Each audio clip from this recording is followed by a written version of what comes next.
وسلام على عباده الذين اصطفى أما بعد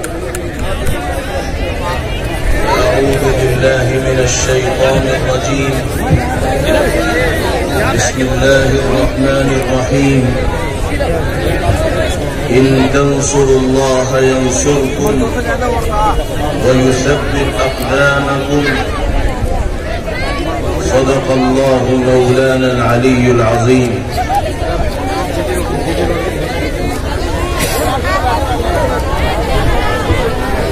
قرآن پاک کی اس آیت کریمہ کے بعد میں ان اشعار سے اپنی گفتگو کا آغاز کرتا ہوں، شروعات کرتا ہوں۔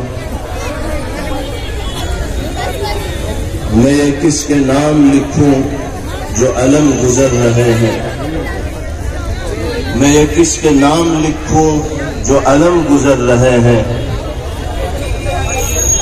میرے شہر جل رہے ہیں، میرے لوگ مر رہے ہیں۔ میں یہ کس کے نام لکھوں جو علم گزر رہے ہیں، میرے شہر جل رہے ہیں، میرے لوگ مر رہے ہیں۔ کبھی رحمتیں تھی نازل کسی خطے زمین پر، کبھی رحمتیں تھی نازل کسی خطے زمین پر، وہی خطے زمین ہے کہ عذاب اتر رہے ہیں۔ کوئی اور تو نہیں ہے بس خنجر آزمائی، کوئی اور تو نہیں ہے بس خنجر آزمائی۔ ہمیں قتل ہو رہے ہیں، ہمیں قتل کر رہے ہیں، ہمیں ہی مارا جا رہا ہے، ہمیں ہی نشانہ بنایا جا رہا ہے۔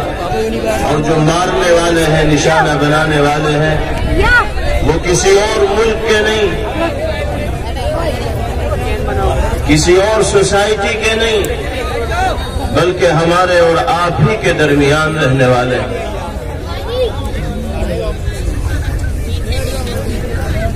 دیوبند کی اس تاریخی سرزمین کے عیدگاہ میدان میں شہریت ترمیمی قانون کے خلاف، NRC اور NPR کے خلاف جمعیت علماء ہند اور اپنے ضمیر کی آواز پر لبیک کہتے ہوئے بھاری تعداد میں تشریف لانے والے میرے محترم بزرگوں، بھائیوں، نوجوان ساتھیوں اور باغیرت ماؤں اور بہنوں، کن الفاظ کے ساتھ آپ کے جذبات کو سلامی دی جائے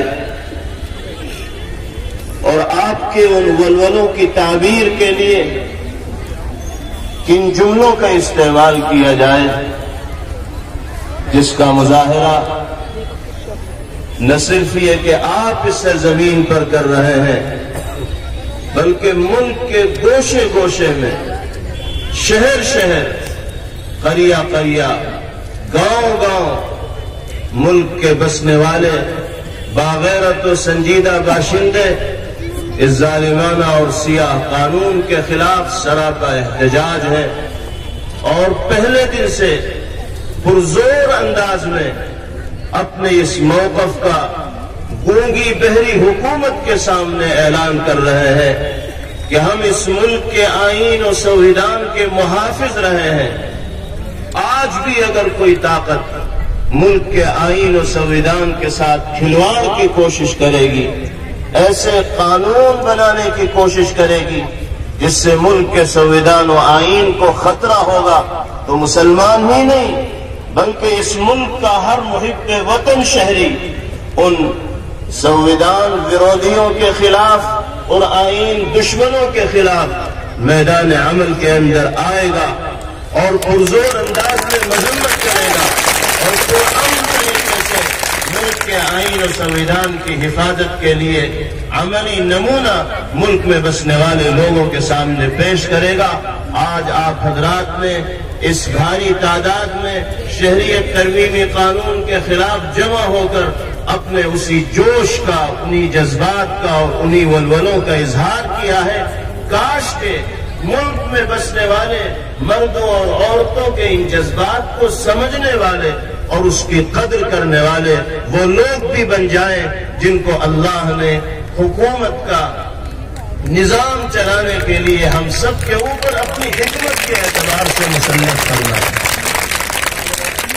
آپ جانتے ہیں کہ آج کل ہمارا ملک تاریخ کے کس نازک دور سے گزر رہا ہے۔ یہ کہنے میں کوئی مبالغہ اور ہچکچاہٹ نہیں ہے کہ آزادی وطن کے بعد ملک میں بسنے والے لوگوں میں مجموعی طور سے اس طرح کی کرب و بے چینی اور پریشانی نہیں دیکھی گئی جو آج کے دور میں اس ملک میں بسنے والے لوگوں کے درمیان دیکھی جا رہی ہے۔ کیوں ملک میں بسنے والے لوگ بے چین ہیں؟ کیوں ملک میں بسنے والے مرد و عورت مختلف طرح کے اندیشوں کا شکار ہیں، کرب و بے چینی کا اظہار کر رہے ہیں؟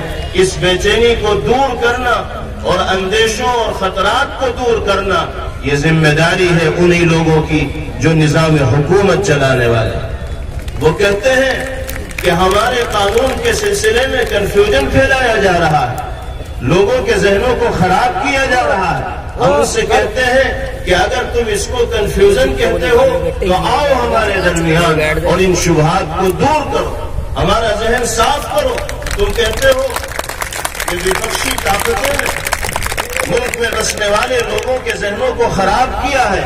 اگر وپکشی طاقتیں ذہنوں کو تمہارے کہنے کے مطابق خراب کر سکتی ہیں تو تم تو اقتدار میں ہو، حکومت تمہاری ہے، نظام تمہارے پاس ہے، سپاہی تمہارے ہیں، فوج تمہاری ہے، تم کیوں نہیں عوام کے درمیان آ کر ان شبہات کو دور کرنے کی کوشش کرتے ہو؟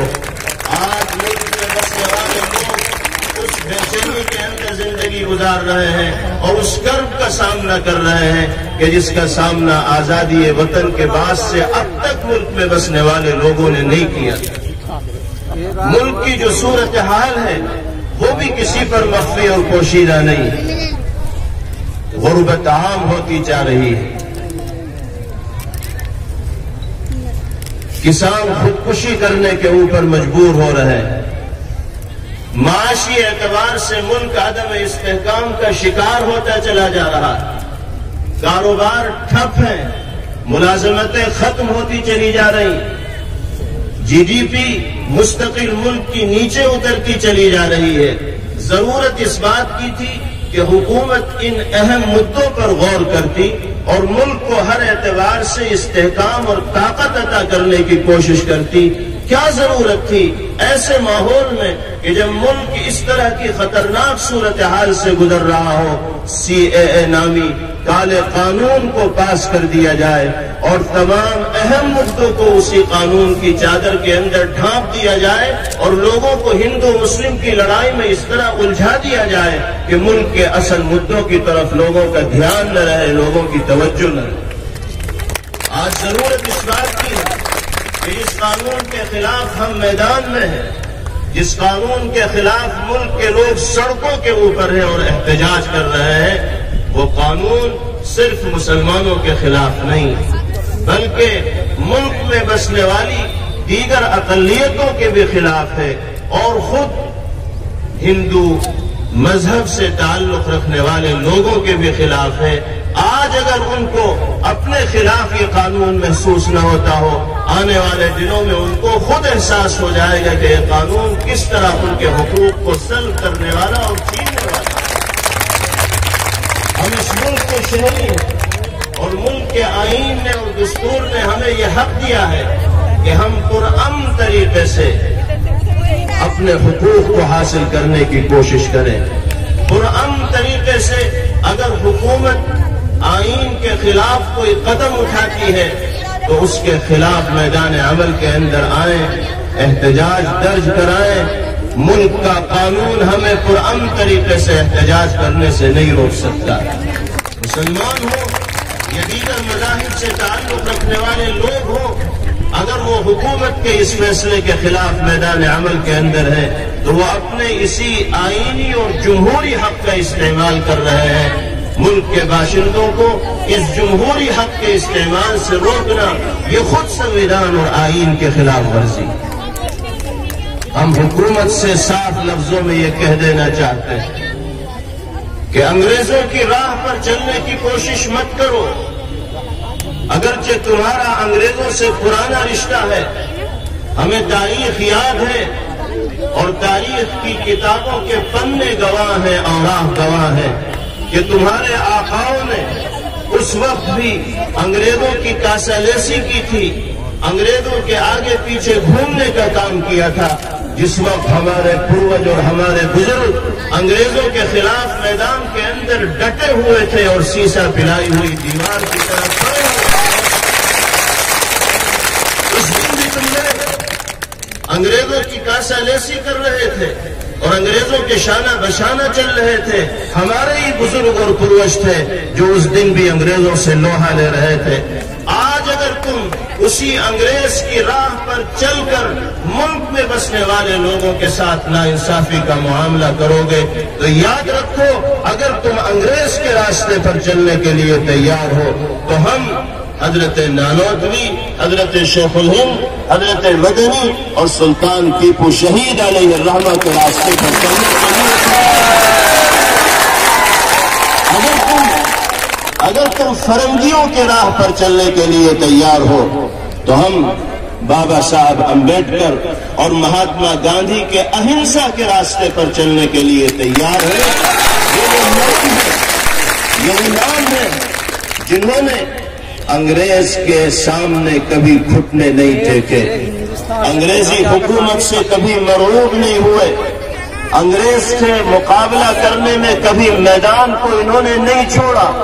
آج بھی اگر ہماری حکومتیں ان فرنگیوں اور انگریزوں کے راستے پر چلنے کی کوشش کریں گی تو ہم اپنے بزرگوں کے نام لیوا جن کا خون آج بھی ہماری رگوں کے اندر دوڑ رہا ہے، ہم ان کے خلاف بھی میدان عمل کے اندر آئیں گے اور ہمیں اللہ کی ذات سے امید ہے. اس طرح ہمارے بزرگوں کو کامیابی ملی تھی، انشاءاللہ ہمیں اور آپ کو بھی کامیابی ملے گی. امید ہونے کی قطعاً کوئی ضرورت نہیں. اللہ کی ذات بہت بڑی ہے.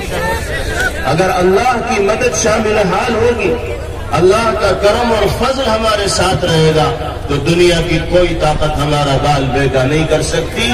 اس ملک میں جو انگریز تھے ان انگریزوں نے بھی یہ اسکیم بنا لی تھی، یہ منصوبہ بنا لیا گیا تھا کہ اس ملک سے مسلمانوں کے وجود کو مٹا دیا جائے. مسلمانوں پر اور ملک میں بسنے والے لوگوں پر ایسے مظالم کیے جا رہے تھے کہ جن کا آواز نہیں آ رہی، میں کھڑا ہوں آگے. ایسے مظالم کیے جا رہے تھے کہ جن کے تذکرے سے بھی رونگٹے کھڑے ہو جاتے ہیں. لیکن آپ جانتے ہیں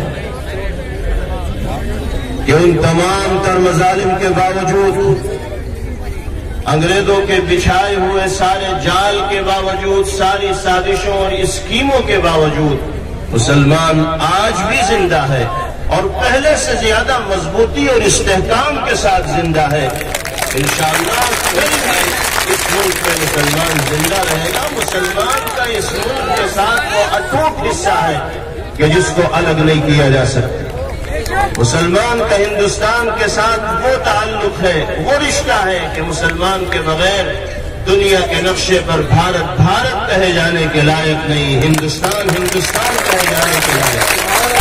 اس لیے ان سخت حالات میں بھی ہم قطعاً مایوس اور نا امید نہیں ہیں. اب تک جو سازشیں دشمنوں کی طرف سے ہوئی ہیں، اس سے 100 گنا زیادہ سازشیں بھی اگر ہمارے خلاف ہوں گی تو انشاءاللہ ہم زیر ہونے والے، شکست والے نہیں ہیں. ہم پرامن جدوجہد کے راستے پر چل رہے ہیں اور آخری دم تک چلتے رہیں گے. حکومت کو اگر اپنے بہومت کا نشہ ہے، اگر اکثریت کا نشہ ہے اور حکومت یہ سوچتی ہے کہ ہم اپنے اکثریت کے زون میں آ کر جو چاہے فیصلہ کر لیں، تو حکومت یہ کان کھول کر سن لے کہ ایک بہومت تمہارا ہے اور ایک بہومت عوام کا ہے. عوام کا بھی بہومت ہوتا ہے. ملک کو عباسیوں کا بھی بہومت ہوتا ہے. اگر حکومت کو اپنے بہومت پر نشہ ہے اور غرور ہے تو ہم یہ سمجھتے ہیں کہ عوام کی اکثریت جب حکومتی فیصلوں کے سامنے حکومتی فیصلوں کے خلاف میدان عمل کے اندر آئے گی تو وہ ٹک نہیں پائے. اس لیے اس پرامن جدوجہد کو جو مختلف تنظیموں کی طرف سے، اسٹوڈنٹس یونین کی طرف سے، ماں اور بہنوں کی طرف سے اور ملک کے مختلف باشندوں کی طرف سے چلائی جا رہی ہے، ہمیں ان تمام تحریکوں کے ساتھ، موومنٹ کے ساتھ اظہار یکجہتی کرنا، ان کے شانہ بشانہ چل کر اس پرامن جدوجہد کو مزید طاقت و قوت عطا کرنی ہے، لیکن تشدد کے راستے کو نہیں اپنانا ہے، قانون کو ہاتھ میں نہیں لینا ہے، بلکہ ہر اعتبار سے پرامن جدوجہد کے راستے کو اختیار کرنا ہے. اسی میں انشاءاللہ ہمیں کامیابی ملے گی. میں ایک بات اپنے بھائیوں سے خاص طور پر ذکر کرنا چاہتا ہوں کہ ٹھیک ہے ہم نے اپنے مطالبات حکومت کے سامنے رکھے اور حکومت کی زیادتیوں کا اور ظلم کا ہم نے تذکرہ کیا، لیکن یاد رکھیے جب تک اللہ سے ہمارا رشتہ مضبوط اور مستحکم نہیں ہوگا اس وقت تک ہماری راہیں آسان نہیں ہو پائیں. اگر ہم یہ سمجھتے ہیں کہ صرف سڑکوں پر آ جانے سے مسائل حل ہو جائیں گے اور مسجدوں میں جانے کا اہتمام ہم نہیں کریں گے تو یاد رکھیے ہمارا یہ خواب کبھی شرمندہ تعبیر نہیں ہو پائے. اگر ہم یہ سمجھتے ہیں کہ محض میدانوں میں جمع ہو کر احتجاجی پروگرام کرنے سے ہم حکومت کو زیر کرنے میں کامیاب ہو جائیں گے تو یاد رکھیے جب تک ہم اپنے سجدوں سے اللہ کی زمین کو آباد نہیں کریں گے اس وقت تک مالک کی مدد ہمارے شامل حال نہیں ہو. راتوں میں اٹھ کر جب تک ہم اللہ کو یاد کرنے والے، اس سے فریاد کرنے والے، اس کے سامنے رونے اور دھونے والے نہیں بنیں گے اس وقت تک معاملات حل نہیں ہوں گے. میں اپنے مسلمان بھائیوں سے بہت درد دل کے ساتھ یہ عرض کرنا چاہتا ہوں کہ ان تمام احتجاجات کے ساتھ ساتھ، ان تمام تحریکات میں شمولیت کے ساتھ ساتھ، پرامن جدوجہد کا حصہ بنے رہنے کے ساتھ ساتھ بنیادی ضرورت ہماری اور آپ کی یہ ہے کہ ہم اپنی دینی اور ایمانی ذمہ داریوں کو ادا کرنے والے بنے. ہمارے جو نوجوان بزرگ بھائی، مرد عورت، بھائی بہن یہاں موجود ہیں وہ یہاں سے یہ عزم کر کے جائیں، تہیہ کر کے جائیں کہ ایک وقت کی نماز ہماری نہیں چھوٹے گی. مرد مسجد کے اندر ادا کریں گے اور ہماری مائیں بہنیں گھروں کے اندر وقت پر نماز ادا کریں گے. قرآن کی تلاوت کا اہتمام ہوگا. لا الہ الا انت سبحانک انی کنت من الظالمین اس آیت کریمہ کا کثرت سے ورد کیا جائے گا. درود پاک کا نذرانہ ہماری زبانوں پر ہوگا. پھر دیکھیے اللہ کی مدد کیسے شامل حال ہوتی ہے. میرا مالک وعدہ کرتا ہے ان تنصروا اللہ ینصرکم وَيُثَبِّتْ أَقْدَامَكُمْ. اگر تم اللہ کی مدد کرو گے تو اللہ تمہاری مدد فرمائیں گے اور تمہارے پیروں کو جما دیں گے، تمہیں ثابت قدم فرمائیں گے. اور اللہ کی مدد کا مطلب اللہ کی راہ پر چلنا ہے، اللہ کے دین پر چلنا ہے، اللہ کے بتائے ہوئے نظام کے مطابق زندگی گزارنی ہے. کاش کے مسلمان بن کر اس دنیا کے اندر جینے لگے، مومن بن کر اس دنیا کے اندر جینے لگے. اللہ اس کی زبان میں وہ تاثیر پیدا فرمائیں گے، اس کے عمل کے اندر وہ قوت پیدا فرمائیں گے کہ پھر دنیا کی کوئی طاقت ترچھی نگاہ اس کے اوپر ڈالنے میں کامیاب نہیں ہو پائے. اللہ نے سچا پکا مومن و مسلمان بنائے. میرے بھائیوں اور بہنوں یہ عزم و ارادہ لے کر ہمیں یہاں سے جانا. حکومت کی ناانصافیاں اپنی جگہ، خاص طور پر یو پی حکومت جس طرح کی ناانصافی کا معاملہ کر رہی ہے اور دوہرا رویہ یہاں بسنے والے لوگوں کے سلسلے میں اختیار کر رہی ہے وہ بہت ہی قابل مذمت ہے. ایک طرف پرامن انداز میں احتجاجی مارچ کرنے والوں کو روکا جاتا ہے تو دوسری طرف یو پی کے مختلف شہروں میں کالے قانون کی حمایت میں مارچ نکالے جاتے ہیں اور اس میں نفرت بھرے نعرے لگائے جاتے ہیں اور حکومت ان نفرت بھرے نعرے لگانے والوں پر کسی طرح کی کوئی قانونی کارروائی نہیں کرتی، ان کو گرفت میں نہیں لاتی، اس پر بندش نہیں لگاتی. اور ہم اور آپ اگر اپنے منہ پر ٹیپ باندھ کر بھی جاتے ہیں، اپنی بازوؤں پر کالی پٹیاں باندھ کر بھی جاتے ہیں، خاموش اور مون جلوس بھی نکالنا چاہتے ہیں تو اس کے لیے ایڈمنسٹریشن پرمیشن دینے کو تیار نہیں ہوتا، اور وہ لوگ نفرت بھری زبان استعمال کریں تو ان کے لیے کوئی قانون نہیں۔ میں پوچھنا چاہتا ہوں یوپی حکومت سے کہ جو دفعہ 144 یوپی کے اندر نافذ کی گئی ہے، کیا وہ خاص کمیونٹی کے لیے کہ بس انہی کے اوپر بندش ہوگی، انہی پر رکاوٹ ہوگی، اور ان کے علاوہ کوئی بھی کسی طرح کی بھی حرکتیں کرے اس کو گرفت میں نہیں لیا جائے گا؟ یہ کون سا قانون ہے، یہ کون سا ادھیکار ہے جس کا استعمال گورنمنٹ اور حکومت کر رہی ہے؟ ہمیں پرزور انداز میں اس کی بھی مذمت کرنی چاہیے۔ میں آخر میں آپ حضرات کے جذبات کی پھر قدر کرتا ہوں اور اس عہد کے ساتھ رخصت ہوتا ہوں کہ پرامن جد و جہد کا یہ سلسلہ انشاءاللہ آگے بھی جاری رہے گا۔ اور ہمارے اکابر کی طرف سے مستقبل کے لیے جو لائحہ عمل ہمیں دیا جائے گا، اگلا جو اقدام ہوگا اس سے ہم آپ کو باخبر کریں گے۔ انشاءاللہ اگلے مرحلے میں اس اقدام کو عملی جامہ پہنایا جائے گا۔ پھر ہمت اور باعزم ہو کر اس تحریک کا حصہ بنے رہیے اور ان اشعار کو محفوظ رکھیے۔ کہاں تک وقت کے دریا کو ہم ٹھہرا ہوا دیکھیں، کہاں تک وقت کے دریا کو ہم ٹھہرا ہوا دیکھیں، یہ حسرت ہے کہ ان آنکھوں سے کچھ ہوتا ہوا دیکھیں۔ کنویں کے بادلوں میں چھپ گئے اجلے مکا سارے، ہمیں اور آپ کو کم ہمت ہونے کی ضرورت نہیں۔ کوئی ہمارے ساتھ آ رہا ہے یا نہیں آ رہا ہے اس کی بھی ہمیں پرواہ کرنے کی ضرورت نہیں۔ ہم اور آپ اپنے مالک ہیں، ہم اور آپ اپنے مالک ہیں، ہمیں اختیار ہے، ہم تنہا بھی حکومت کے ان اقدامات کے خلاف آواز بلند کر سکتے ہیں جس کو ہم آئین کے اور سنویدھان کے مخالف تصور کرتے ہیں۔ اس لیے دھوئے کے بادلوں میں چھپ گئے اجلے مکا سارے، یہ چاہا تھا کہ منظر شہر کا بدلا ہوا دیکھے، ہماری بے حسی پہ رونے والا بھی نہیں کوئی، ہماری بے حسی پہ رونے والا بھی نہیں کوئی، چلو جلدی چلو پھر شہر کو جلتا ہوا دیکھیں۔ اگر کہیں آگ لگے گی تو ہم اس کی پرواہ نہیں کریں گے کہ کون ہمارے ساتھ آتا ہے اس آگ کو بجھانے کے لیے، ہم تنہا میدان میں اس آگ کو بجھانے کے لیے آئیں گے۔ آج بھی ہمارا اور آپ کا اجتماع ایک ایسی ہی آگ کو بجھانے کے لیے ہوا ہے۔